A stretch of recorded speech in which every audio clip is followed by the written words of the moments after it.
সব জায়গায় হাসি দিলেও তিন জায়গায় কখনো হাসবেন না, তাহলে আপনার এই হাসিটাই আপনার জীবনে সবচেয়ে দুঃখের কারণ হয়ে যেতে পারে। এটা কিন্তু খুব মারাত্মক বিষয়, হাদিস থেকে নিয়ে আসা কথা। আল্লাহর হাবিব সাল্লাল্লাহু আলাইহি ওয়াসাল্লাম 1450 বছর আগে এটা জানিয়েছেন। আমরা হরহামেশা এটা না বুঝে এই কাজটা করি। এক নাম্বার, কারো চেহারা, কারো আকৃতি, কারো কোনো কিছু দেখে যেটা আল্লাহ দান করেছেন কখনো হাসবেন না। এটা মারাত্মক বিষয়। মনে রাখবেন, বান্দাকে আল্লাহ যদি এই ক্ষমতা দিতেন যে তুমি তোমার নিজেকে বানাও, বান্দা পৃথিবীর সবচেয়ে সুন্দরভাবে তার নিজেকে বানিয়ে ফেলতেন।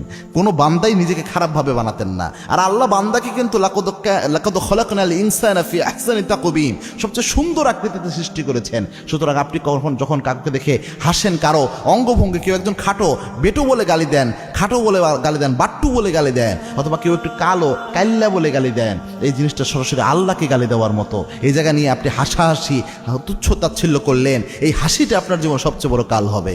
এবং কি আল্লাহর হাবিব সাল্লাল্লাহু আলাইহি ওয়াসাল্লাম জানিয়েছেন, অন্য ভাইয়ের আকৃতি নিয়ে, কারো চেহারা নিয়ে কেউ যদি খারাপভাবে এটাকে উপস্থাপন করে, খারাপভাবে এটা প্রদান করে, আল্লাহর হাবিব সাল্লাল্লাহু আলাইহি ওয়াসাল্লাম জানিয়েছেন এই হাসির জন্য, তুচ্ছ তাচ্ছিল্যর জন্য আল্লাহ রাব্বুল আলামিন ওই ব্যক্তির আমলনামায় অনেক মারাত্মক গুনাহ উঠায়া দেয়। এবং এত মারাত্মক গুনাহ, এটা যদি সমুদ্রের পানিতে ফেলে দেওয়া যায়, সমুদ্রের পানি পর্যন্ত যেন কালো হয়ে যাবে, এরকম অবস্থা।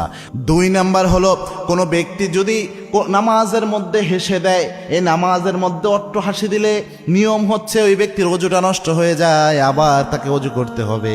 এটা হচ্ছে একটা। আর যদি নামাজের মধ্যে হাসে, একটা ইবাদত নিয়ে তুচ্ছ তাচ্ছিল্য করার জন্য, তার ঈমান পর্যন্ত নষ্ট হয়ে যেতে পারে। যদি ইচ্ছা করে কারো নামাজ দেখে তুচ্ছ তাচ্ছিল্য করে, এটা মারাত্মক। 3 নাম্বার হচ্ছে, কোনো ব্যক্তি যদি এমন হয় যে আরেকজন ব্যক্তি পরিবর্তন হয়েছে, কারো পরিবর্তন দেখে আপনি হাসলেন। একজন ব্যক্তি আগে নামাজই ছিল না, হঠাৎ নামাজই হচ্ছে। দাড়ি ছিল না, দাড়ি রাখা শুরু করেছে। একটা মেয়ে পর্দা করতো না, হঠাৎ পর্দা করা শুরু করেছে।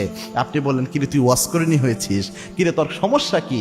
আবার আগে তো গালি দিত, বিভিন্ন শব্দ চয়ন করতো, টেরর মনে করতো, সন্ত্রাসী মনে করতো, জঙ্গি মনে করতো যদি কেউ হঠাৎ করে ইসলামের দিকে আসে।